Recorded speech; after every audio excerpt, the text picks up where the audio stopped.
Welcome to the Cyber Risk Management Podcast. Our mission is to help executives thrive as cyber risk managers.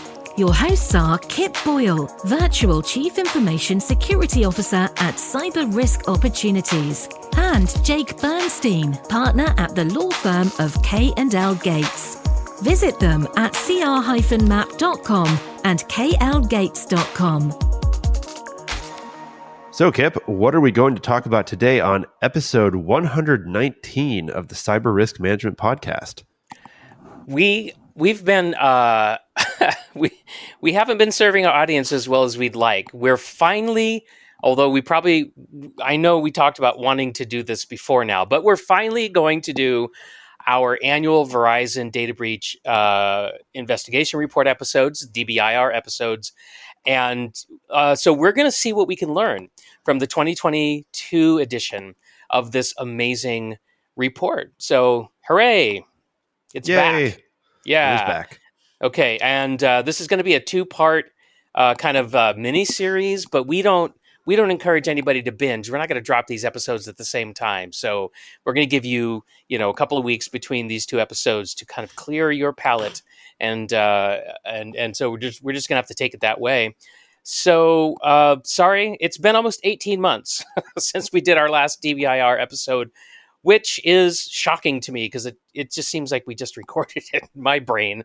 But looking at it from the listener's point of view, we just have to fess up to that. But having said that, it's a big year because it's the 15th annual DBIR. And as usual, it never gets old and crusty. It's always, freshly baked and delicious. So we're going to look at the overall findings in this episode. And in the next episode, we're going to dive specifically into how various industries are doing. And I think it's a great way to break up the content. There's just so much here. There really is.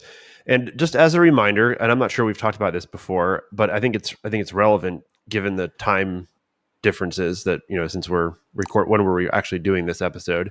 But the 2022 DBIR actually deals with data collected between November 1st, 2020 and October 31st, 2021, right? And that makes sense, right? I mean, obviously, yep. I believe this report comes out, I want to say it's in the spring usually. It is, yeah. And remember, we did an episode with a couple of the people who create the report, and they kind of gave us a behind the scenes glimpse at just the Herculean efforts that they go through every year to do the analysis. There's a lot to it.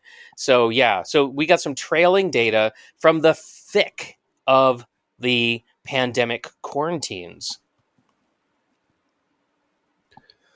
And I think what is particularly interesting here is, we happen to be doing it. So the October. So it was just October, right? So like the new data collection is starting now. That's right. And I think the 23 report for the 2023 report. And the I think if anything seems out of date here, it's only proof that things move real fast in the world of cybersecurity. And so moving to the content, I don't want to belabor the definitions because we talked about it last year, but I think we do need to review quickly. And once again, I just wanted to draw special attention to how the DBIR in particular handles breach versus incident. And this is really a key definition, as it always is, not just for the DBIR, but for all cybersecurity discussions. So, and quick, being an attorney, you love definitions. Yes, I do. So I do love definitions a lot. And the incident under DBIR is a security event that compromises the integrity, confidentiality, or availability of an information asset. And a breach is an incident that results in the confirmed disclosure, as opposed to a potential disclosure, of data to an unauthorized party. And as they say later on, the data breach, by definition, compromises the confidentiality attribute. If people recall last year, This is the first time they really brought the attributes, the CIA triad, into the report, and we will talk about that again. Yeah, that's great. Okay, so I'm walking without, I'm on a tightrope without a net right now when I say that all breaches are incidents, not all incidents are breaches. No, That's that's another correct. way of thinking Yeah, about it, right? Okay, yeah. good. No, that's like you're on solid ground. Okay, good. It felt shaky for a moment there, but anyway, so that's kind of a shorthand way of thinking about it. And that's important because where do we get most of our information during the year? Well, it's probably from news articles and headlines, and I don't think the popular media really hews to these definitions, right? So we hear about incidents all the time and getting confused with breaches. So it's a really important distinction here. Um, but one of the things we're learning from this latest report is that there's actually a shift in how we have to think about incidents, because many ransomware attacks that historically wouldn't have been considered breaches by these definitions actually now are starting to result in breaches. That is to say, confidentiality exploits. Because, well, I guess we'll get into it, won't we? We will. So, and I think just real quick on this ransomware point, I love that this is a gem from early in the report. It's Mm-hmm. important to remember ransomware by itself is really just a model of monetizing an organization's access. So, one could say that, and I think this is true from a purely technical cybersecurity standpoint.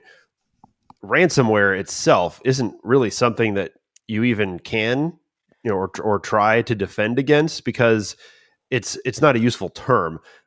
Instead, consider the four paths leading to your estate, as the DBIR says: Mm, credentials, phishing, exploiting vulnerabilities, and botnets. Um, these are the things that are actually going to lead to ransomware attacks. right. And in the summary of findings, the DBIR notes, again, no organization is safe without a plan to handle all four of these paths. So Yeah, I and think it kind of this is reminds me of great. the MITRE attack framework, right? Where Yep. you're dissecting, like what are the sequence of events that culminates in a ransomware detonation, right? And Yep. that's Exactly. really where Yeah. defenders have to kind of spend their time if they really want to be effective. But again, I just love how DBIR never gets stale, never gets less useful. It doesn't just rehash what it did last year. It's constantly evolving, and I think it's a great model for how defenders should behave in general. So, okay, let's look at some numbers though. So this year we've got 23,896 analyzed security incidents, and there was only a fraction of them that were confirmed data breaches, 5,212. Now, the percentage of analyzed security incidents as confirmed breaches is going up. So even though it's only a fraction, still more of the incidents are being classified as breaches. Last year it was only 18%, and this year it's 22%. So that's actually a pretty big jump. It is. And and and and there's also a huge change this year, which is that uh, when we talked about the quality standards, in other words, they get data from all over the place, but they don't put every data that every data set that they get doesn't make it into the data set that they actually analyze and report on. Um, and so, for example, last year, in order to get about 29,000 like acceptably complete incidents, like sufficient quality to do their work, the DBIR team had to look at like 80,000 incidents, right? So from 80,000, they were able to get 29,000 worth examining. But this year, they had a lot more friends come to the party. So they had 87 partners contribute. They contributed almost 9 terabytes of data. And last year, they looked at 80,000 incidents. No, this year, 914,574 incidents, almost a million, and 234,638 breaches, almost a quarter of a million. And of course, only a small percentage of those had data that was good enough to put, into the report. But wow, what a boon for the DBIR. This is, and how helpful for us. This is great. Yeah, it's great. And at the end of the report, you can find a listing of all the organizations that contributed. So I think it's pretty interesting to see how, really it's a coming together of the cybersecurity community, which, Mm-hmm. you know, who doesn't love a warm and fuzzy feeling, right? So Well, and it's interesting, right? How trust evolves over time, because if you look at organizations that are only now contributing data to the data set 15 years into the report, it's like, wow, it took you a long time to warm up to this, didn't it? it did, yeah. And I mean, we don't know the background. Like, it may not have even been. Maybe they never even asked. Who knows? Yeah, I don't know, but I just think it's a good thing, and so yeah, there you go. So I mean, the report's even more useful because the data set is just so much bigger. So, uh, having said that, the report is actually a little shorter, 108 pages instead of 119, and the data visualization is mostly the same last year. But they're constantly trying to figure out how to do a better job of visualizing the data. So they got this pictogram chart, which is kind of new, and it's trying to capture uncertainty, and I got to tell you, I love the fact that they innovate on these graphics, but I don't always take them up very easily. This is not one that I'm taking up too easily. Yeah, yeah. How about you? I'm, I don't know honestly either. It's a lot of these are, some of them are more intuitive than others, what they're trying to show. I really like kind of this slanted bar chart concept and these spaghetti plots. Those all make sense to me. But yeah, hey, your mileage may vary. That's why they do it. So Yeah. okay, well, let's look at a few more key findings. So in 2021, ransomware increased by 13%, which continues the upward trend started back in 2017. And maybe that doesn't sound like a lot, but keep this in mind. The increase from 2020 to 2021 on its own, this 13%, is the same as the increase in ransomware from the previous 5 years combined. Now, this intuitively does make sense for anybody who spent any time doing incident response during the pandemic. Things were very, very busy, constantly blowing up, regular ransomware attacks, just an immense quantity of them. So I think that does make sense. Now, what's really, really interesting to me is going to be, what do we see in the 2023 report? Because I feel like since the end of 2021, ransomware does, well, I should say this, since Russia started its war on Ukraine, ransomware attacks seem to have gone down, and I'm curious if the data bears Reflects that out. Yeah. Reflects that. Well, one thing that I feel is reasonable to take away from this is the fact that I don't see an end in sight to Yeah. to cyber criminals and cyber soldiers running amok in on the internet, which is awful. And so it just seems like the more they do it, the more confident they get, and they just do it some more. So, but you know what? It's not just outsiders.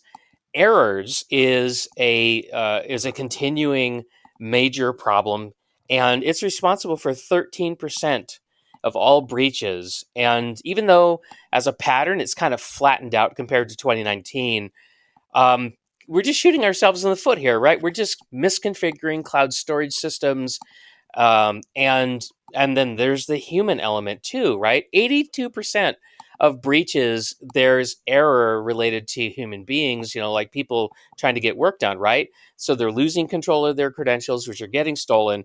There's phishing is succeeding, misuse, and just, our good friend, the error category. So, and I say this to my customers a lot, it's like, yes, there's some awful bad characters running around on the internet. You live in a bad neighborhood all of a sudden, but you actually have a lot more control than you realize, because it's really your staff that's getting exploited here. Yep, and that continues to be true. And so, as we dive into the results and analysis, which is always my favorite part, first the age old question: how many insiders are involved in data breaches, Kip? And I got to say, the answer is not that many these days. 80% of breaches are caused by actors external to the victim organization. And, it's hard to say if in raw numbers, if, if the number of, internal or insider threats has decreased over time. What's clear, though, is that the world of cyber attacks is so much bigger that as a percentage, insider attacks have decreased significantly. So, Sure. as a percentage of the overall numbers here. So, Mm-hmm. um, but this links up to the second question, which is why are people doing this? And I love how this year's edition of the DBIR really celebrates its 15-year history. And just as a point of reference, the first DBIR came out 1 year after the original iPhone made its debut. The original iPhone, the little tiny 3.5-inch, like it was on 2G or Edge. Oh It didn't yeah. even have 3G. There were no Uh, apps. there were no apps. There was no app store. It really was a very different time. And Yeah. I was clutching my BlackBerry. I bet you were. So these days, really no surprise. There's really two significant motives: financial and espionage. And Yeah. financial really outweighs espionage. I mean, it's 85% to 15%. Yeah. And Yeah. again, I want to caution people from, and the DBIR authors do this throughout the document. You can't misunderstand the statistics, right? Just because financial motives are now far outweighing espionage doesn't necessarily mean that espionage is less of a threat. What it means is that, again, just like insiders versus the external actors, Mm-hmm. then it's really reflective of the overall pool of cyber attacks, which have just gone up and up and up. Yeah. Now, one distinction that I want to make here, because if anyone's listening carefully, they probably picked up, I know I did, on the fact that, the human element, I said, was a major driver in breaches, involved in 82% of breaches, right? And so I made a comment about, just how much insiders are involved in breaches.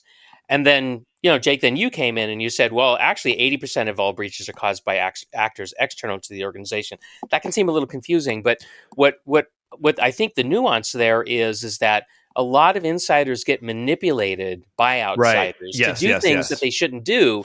And so even though it's an outsider instigating the breach, there's still an insider aspect. Somebody clicked on a link they shouldn't have clicked on. Somebody, fell for a credential steal or what have you, right? So I just wanted to clarify that point. Yeah, and just to be clear, so I mean the statistic of the human element is not the same thing as saying insiders, right? Right.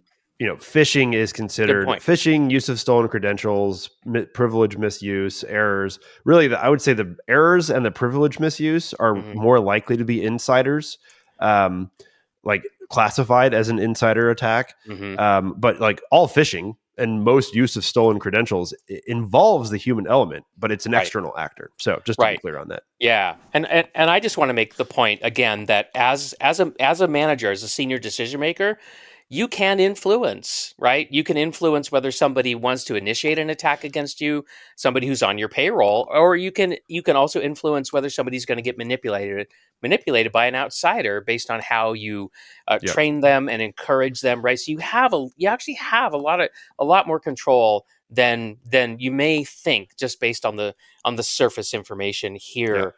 But anyway, let's keep going. We have so much we need to talk about. So okay, so let's yes, exactly. And let's say you find all of this terribly exciting, and I don't know how you couldn't, but you really just want us to tell you how to use the DBIR to better defend your organization. So I'm glad that you asked. Pages 14 and 15 discuss actions. And actions, if you'll recall, they tell the story of how the security incident or breach played out. This means that you can use the insights about actions to prioritize defenses that may be particularly effective against the most common attack stories. Mm-hmm. Yeah, so actions in the DBIR are described as the type of action and the vector, right? So that means variety. You got to use that. The variety by variety. The variety is the type of action, and the vector is through what means the action took place. Sorry, these definitions I get excited about. Well, no, and it's good, right? And it's why we take the time to make sure that we're clear about this, because if we muddle the definitions, then it's difficult to understand the data and the conclusions that are being drawn from them. Because if you're going to use the DBIR to affect your cyber risk strategy, and I think you should, if you're a defender, you still have to be able to explain this, right, to your Yep, senior decision you do. makers. So you've really got to be literate on this, and you've got to be very, very clear. Anyway, so thanks, Jake. The report also uses categories, of which there's only a few. So let me review. So there's hacking, malware, error, social, misuse, physical, and environmental. Those are the categories. Now we're not going to like deep dive define each one of those. If we did, this episode would probably be 4 hours long by the time we got done. But go to page 14 of the 2022 DBIR, and you'll see it all laid out there. Yep. And the reason this matters is what you're going to hear is we're going to be talking about the vectors and the variety of actions. Mm-hmm. And every time we mention a vector or variety, we'll also mention the categories that particular vector and variety is part of. And I mean, again, if you just think about it, what the DBIR is trying to do is impart structure on chaos, and it's simply difficult and challenging. And so, yes, in order to get useful insights from all this data and all this work, it's just important to really understand the terminology being used here. So Yeah. I'm going to go ahead and start. Okay. With the action vectors. So you're gonna share me what my vector is, Victor? Yes. And by the way, so you know how there's only a handful of those categories. Yeah. I believe I mentioned this elsewhere in the script somewhere, but I'll try to remember it now. There's about 120 varieties out there in the report recognized. We're only going to share vectors and varieties that occur at least 10% or more of incidents. Because otherwise the episode's going to be way too long. And the other thing about that is keep in mind what we're saying here. A vector or variety, and you need both, right? You got to have pick one of each for things, but this is not necessarily the whole story of any given breach. These percentages are the number of breaches usually, or incidents. We'll be clear to make that distinction. Where they are present. So as an example, I'm going to start with the action vectors.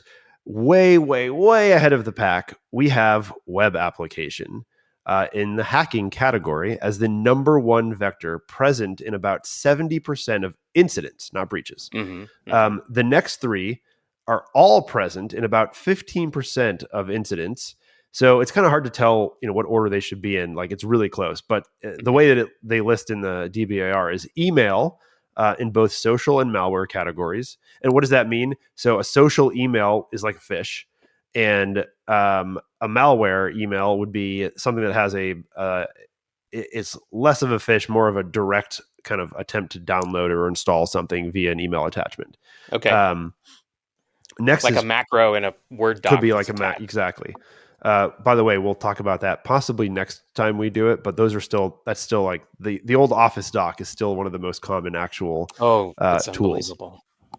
Okay, sorry. The next one here is partner in the malware category, and software update, also malware. And you'll see why that is the case. It's pretty interesting. But that's just incidents. Okay, so I'm going to switch over to the vectors for breaches. It is a little different. Okay, web application. Clarence, go for it. Yep. Breaches. Okay, breaches. Web application remains number one, but the categories are hacking and social. So that's a little bit different. Email is second, social and malware, but it's a much closer second place. Previously I said it was 70% to about 15%. Now it's 45 and 35.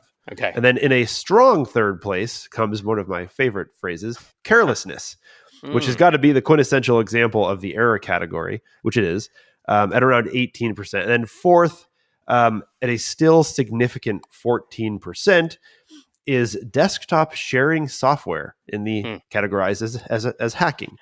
Given the pandemic, I'm not surprised. So yeah, RDP for the win. Yep. And all of this data aligns very well with the DBIR, one of the DBIRs, man, I can't say that, conclusions, which is the main ways in which your business is exposed to the internet are the main ways that your business is exposed to the bad guys. Like it should be obvious. But Right. I think it's worth pointing out that the data backs that up. Right. So, Right. my advice here is that if you have a web application, man, you better be securing that thing and then checking it as often as possible. As we'll learn more about, throughout this episode and the next one, you still can't let your guard down when it comes to the people and vendors and credentials, man, credentials. Yeah, I like the way the DBIR said it. If you're exposed to the internet, you're exposed to the bad guys, which is just my way of saying, well, another way of saying what I tell my customers, which is, when you moved in, the internet was a nice neighborhood. Yeah, right. Now it's not. Yep. And you didn't do anything wrong or bad. You're on the internet for great reasons, but unless you're going to move to some other internet of which there is none, I mean, you're stuck. So you've got to deal with the fact that the internet and the bad guys and gals are just one and the same these days. And and again, I don't expect that to change anytime soon. So we've got to figure this out. And I love that we have the DBIR to help us figure it out. Okay. And Kip, I apologize for what you are about to attempt. This is complicated, so good luck to you. Yes, Jake has just handed me the varieties section, and so I get to take us through that. Now, varieties are the type of action. So, okay, here we go. First up is the easy to perform denial of service attack, which is categorized as a form of hacking, and that appeared in about 46% of incidents. And, it's not surprising, but it's also not the most dangerous of the varieties. So the next two require a bit of explanation. So you've got backdoor or C2, and that comes by the way, this is important. That's one phrase: backdoor or C2. You're gonna hate me for this, but keep going. Yep. And that's 17% of all incidents. And backdoor by itself is slightly less, 14%, right? And that's there, and there is a difference, right? And so Jake has kindly provided me with a quote straight out of the report to help you understand what the difference is. So here we go. To be honest, to help us understand what the difference is. Yeah. Gosh, I mean, this is, there's a lot here, and you there's really so much. You have to study it, right? It's not, you just have to really study it. Okay, here we go. Backdoors provide a direct access point for human operators. C2s, which is shorthand for command and control, right, Jake? That's what a C2 is. Yep, that's what a C2 is. So command and controls are indirect connections to your computer that are used by malware, right? So they're both remote access, but they're different. So backdoor or C2 as a variety. It's a variety. It's a variety. Got to be careful to keep my terminology straight here. Okay, so backdoor or C2 contains both backdoors and C2. Are provided only by malware, while backdoor covers both backdoors provided by malware and backdoors provided by hacking. Yikes. And why are we doing this? Because neither is a subset of the other. So we have to keep them both. And as a reader, your takeaway should be that remote access established by the attacker is important, and that there are a slew of ways of creating that persistent access, that sweet, persistent access that they love so much. That was me editorializing there with the sweet. So I got to say, I think I read this quote like 4 or 5 times, and I'm still not 100% sure that I understand it, but it is... They're splitting hairs because that's what they do, right? They love to slice and dice the data. But I appreciate that they said, well, look, whether you understood what we just said or not, here's your takeaway. And I appreciate that too. That's I would just say focus on the takeaway unless you have to really get in there for some reason as you operationalize these findings and recommendations. Okay. Now, after those 3, you get ransomware, which is at about 13%, and it's another variety. And like the previous 2, it's all categorized as malware. Then you get the ever popular other. So other is 10%. And then finally, we get phishing at 8% and the use of stolen credentials at 7%. Oh, and And just to be clear, phishing is in the social category, mhm, and use of stolen creds is in the hacking category. And right. again, if you want to understand those categories, I think we said that was page 14. Yep. Yep. So you got to get in there and read up on this stuff. I mean, man, yeah, I love this report, but this is where it gets hard. Now, the percentages that I just read off, those are approximations. They have slanted bar charts in the DBIR that give you the nuance and let you see, how these numbers actually break out. But anyway, we just wanted to give you the approximate average here, since you're probably not looking at the report as we talk about this. Okay, that's all for incidents. Everything I just said was for incidents, that large data set, right? Now let's take a look at the breach figures. So use of stolen credentials, which is a form of hacking, at 42%. That's the top one.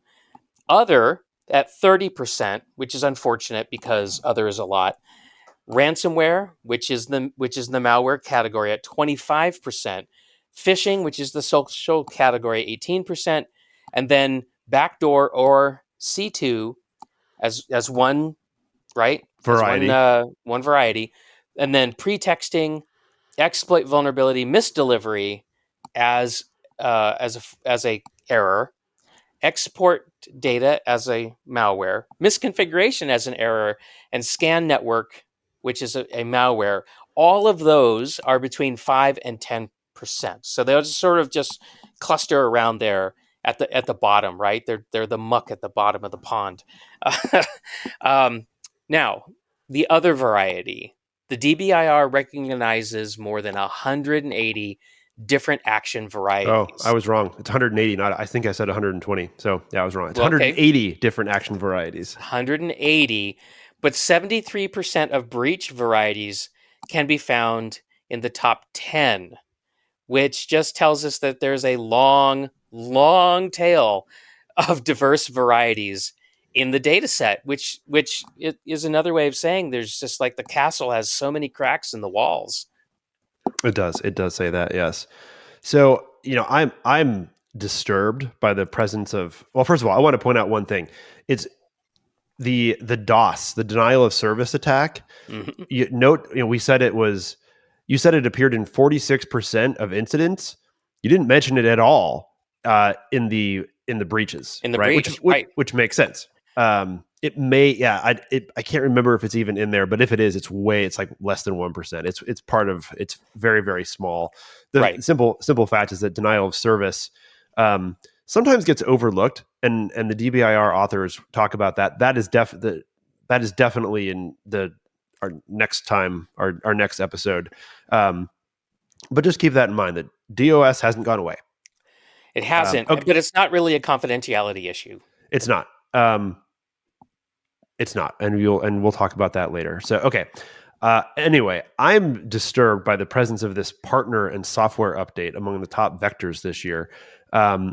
It's also the first time for software update, and I suppose we all kind of can guess about that, and we'll save it for a little bit later to explain. But I'm glad that they only appear at significant levels in the incident data, and not in the breach data. Mm. Although partner, as a vector, considered part of the malware category, did show up in the top 10 action vectors in breaches. Look, everything I just said might sound like, what did he just say? And Hmm. I encourage you to hit the back button, rewind by 30 seconds, listen to it again. As the complexity of real life has gone up, so too has the difficulty of explaining the data, Yeah. also increased. And so we do the best we can, and it feels like it's getting harder and harder, but we really encourage you to read the report as well. Yeah. So isn't it fair to say partner and software update is a form of third-party risk management, and It also is. kind of appears in the supply chain Yep. line of thinking That too, is. right? These are all externalities, right? Things you bring in order Yep. to do whatever it is your mission is, however you serve your customers or constituents. You've got partners, you bring in software, And and we will talk about that. So at the risk of moving, or at the risk of interrupting you and pushing you, let's go to which, assets. yeah, okay, risk materialized. You've interrupted me and you've pushed me. Okay, and I will respond and move on to assets. I don't think much has changed here, so we can move quickly. But I think it's still critical to understand this concept of assets, because this is going to tell you what the attackers are targeting, and we're going to be able to move this quickly because you're not surprised to probably hear that the most common asset involved in breaches by far is the server asset, 85% of the time. But after the server, things drop off. There's a lot, but it drops off kind of rapidly. A person is involved in about 25% of the breaches, and user devices at 16%. And there's a whole, kind of another long tail here, right? Web apps are 56%. Wait a minute. More specific asset varieties. Okay, yeah. So you got web apps on the servers, right? 56%, followed by mail, which is also on a server, 28%. Desktops and laptops come in at 18%, and then we have the ever popular other database, which is something on a server, finance, which is a person, and of course it just gets smaller from there. So that's all on page 17 of the DBIR. That's all page 17. I mean, we've hardly opened up this report. We've only It's made it to true. page 17, and there's so much. And so I guess here's a side note, which is actually quite important. The data is still sparse, which I think is fortunate, but the DBIR is now seeing more and more OT related incidents, operational technology related incidents. And frankly, I'm just going to say this. We echo the authors. Please protect our critical infrastructure. We like to record these podcasts, and we need power and heat, etc., and water to do so. Yes, and I need to be able to heat my water to have tea. We got to be able to heat the water, and I think that so consider briefly the DOS attack, right? It seems, I don't know, pedestrian in a way, right? To talk about denial of service, like, oh, whatever, I think a lot of websites, there's enough, big companies out there that provide protection against DOS attacks. Well, let me ask this. It won't be so funny if someone does a DOS attack on the electrical grid, right? Those OT devices, there doesn't have to be data that you mess with, right? Sometimes, and I think we forget this too often, something can have an immense impact just if it gets shut off, like interrupted. And that's really the OT. That's really the point of reminding people about OT. And of course, Kip, you and I, we have clients who very much care about OT. And I think this is true for manufacturing. It's true for public spaces. It's true for obviously power and water. You can't pack apples without operational technology. It's true. I mean, you can't. You cannot palletize apples without operational technology. Yep. It's just it's crazy. That's right. Okay, so that was my side note. It's super important. Still not much data. Again, DBIR kind of mentions why that might be. But okay, attributes. Go. Right. Okay, so this is the next topic, attribute. This is the CIA triad, and the attributes over time in incidents graph in the report is really fascinating. So way back in 2017, all three were grouped relatively close together, with confidentiality impacted the most often, followed by availability and then integrity, right? So that's CIA, and it was 60% C, 50% A, and 45% I.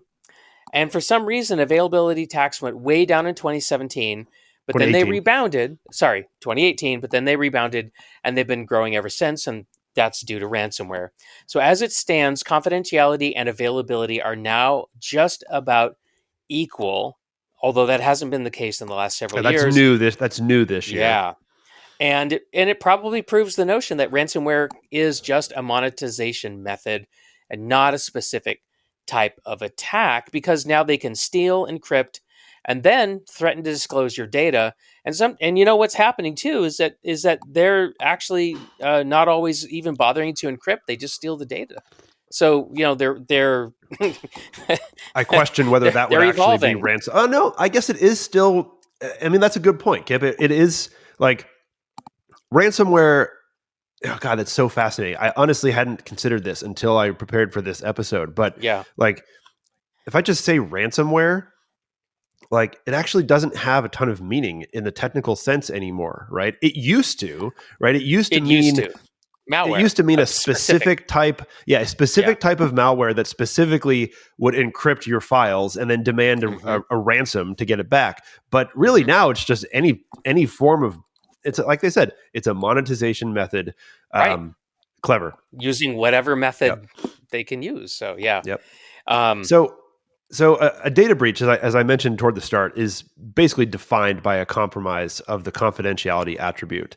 yeah. But Kip, you might be asking, what variety of data is involved? How did you know? I So was just wondering I know that. you were. I could tell.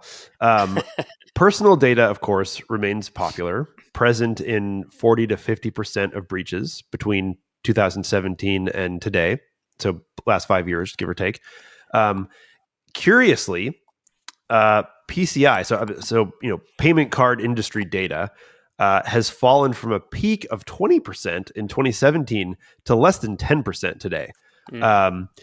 There's probably a lot of reasons for that. My guess is that directly there's just more protections in place for credit card Hmm. numbers and credit card, You, and they've gotten better at you stopping can make that a lot fraud. more money doing other things too. Yeah, exactly.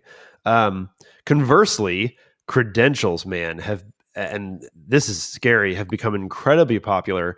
Back in Hmm. 2017, credential theft was involved in only about 15% of breaches. Um, Now it is just under personal data at about 45% today. What are they going after? Credentials. Yeah. Then that's, I think, why we see increased emphasis on multi-factor authentication Yep. as a form of mitigation. Okay. So let's talk about integrity, because it's standing in the corner being a bit of a wallflower right now. Okay.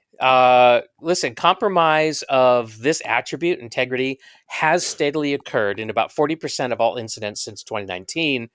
And I think that makes sense. Whenever an attacker gains access to a system, any changes are a violation of integrity, right? So it's really Yep. common for attackers to escalate their privileges into the domain admin group when they get on a domain controller, and that's a violation of your group integrity. So it's interesting. We don't really think about that when we talk about how somebody manipulates our configuration, but that is exactly what's happening here.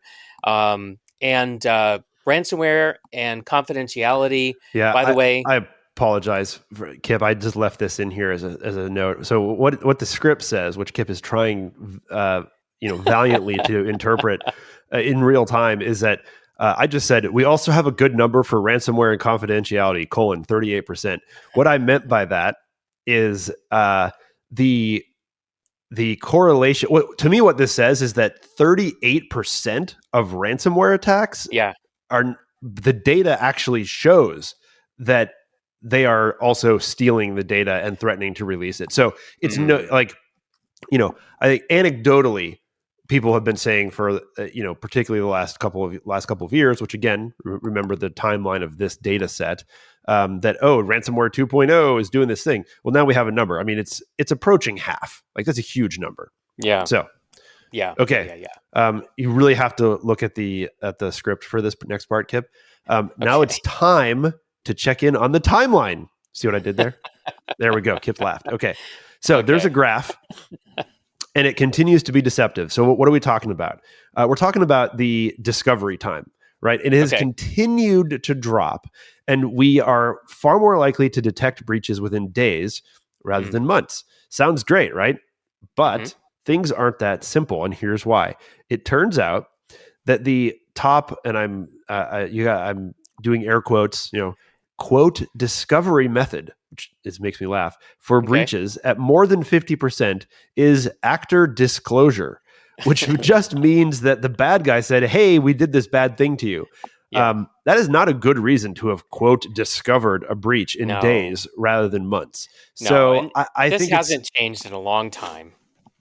no, This it has has not not. changed in a long time. It's having been told that you've been breached by an outside party has been like the top form of discovery for years. It's just in the past, either a customer would come and tell you, hey, why are you abusing my personal information? Or a partner Yep. would, or something like that. But Yep. now we just have the bad folks just coming right out and Which telling is, us, hey, we just and compromised that you. is a change. Just to be clear, I mean, that part is a change. Yeah. And I'd say it's in some ways, it's probably more disheartening that it's coming from the bad guys themselves. Yeah. Definitely, because I mean that just tells you how bold they're feeling so emboldened that they can just out you on Twitter and on social media and just commence with the public relations manipulation. I mean, just how bold do you have to be? How impervious to being held accountable to your actions must you feel that you can actually start doing this? Right? It's crazy. It's just crazy. Okay, now I don't know for sure, so check me on this, but it seems like event change, a chain, like a chain that you use to lock something up with, an event chain. There's a statistic, and I think it's new this year. Is that right? I'm not sure. Okay, well, it's fascinating because it shows the number of steps, which means the number of separate actions of a given attack, right? So it's like the MITRE attack framework. And we find that the vast majority of breaches only include a handful of steps, which means less than 5. And the most common actions here are phishing, downloader, and ransomware. And this isn't great news. As a defender, we want attacks to take as many steps as possible. Why? Because each step is an opportunity for our defense in-depth strategy to work, right? To actually trip up an attacker to keep them from achieving their desired end game. But yeah, it's just getting easier and simpler for them and more difficult for us. So before we wrap up part 1 of the 2022 DBIR episodes, there is another new piece of information that I find fascinating called the value chain, and it's linked to the event chains. And I'm reasonably convinced these are both new. And this new section, which you can find at page 21, concludes something that we always knew, right? It takes money to make money. In other words, we need to remember that there is an attacker ecosystem out there with important events occurring both before and after any particular attack. Kip has been pounding this drum for years now. Yep. The dynamic threat, the fire doesn't innovate. There's people who go to an office building and their 9-to-5 job is to research and develop, malware and things like that. Yep. So, okay. So, but why does this matter? And it's because we should we got to think about attack. We should remember not to think about attacks solely in terms of starting or ending, right? But instead, think of them more like, and this is a new metaphor, a sports team during its season. They are either on the field or they're preparing to be, right? There isn't like this time where they're doing nothing other than the off-season. Or military campaigns, right? Right. I mean, that's another possible way of thinking about this. So while the DBIR doesn't explain yet what exactly we can do with this information, they do suggest the ultimate goal, which is if we can understand the circle of breach, and yes, they do make a circle of life joke here, and the transactions that make up that cycle, maybe we can find ways to make those transactions more difficult, more expensive, or less sustainable for attackers. And this is me just going off on my own, thinking, maybe if we could find ways to limit the value of stolen credentials by, increasing adoption of breach detection software that forces immediate credential reset. I have no idea if that's a thing or if it would even be a good idea, but it illustrates the point, which is, a data breach that snags a whole bunch of credentials leads to attacks that use those credentials. Yeah. So if we were able to make those credentials less valuable, even, ideally we would do it almost instantaneously, but Yeah. we can assume that those credentials get used over the course of, not just days, but probably weeks or even Yeah. months. Mm-hmm. So Yeah. there you are. Okay. Well, so hey, that brings us to the end of the first episode in our DBIR 2022 series. And we only got to page 21 in Yeah, this something like 108 that. page report. There's so Yeah. much, but yeah. But okay, so that wraps it up. And today we did part 1 of our analysis, and so we're going to next time dig into the industry data, and we hope that you'll join us in a couple of weeks to do that. Thank you for being here. We'll see you next time.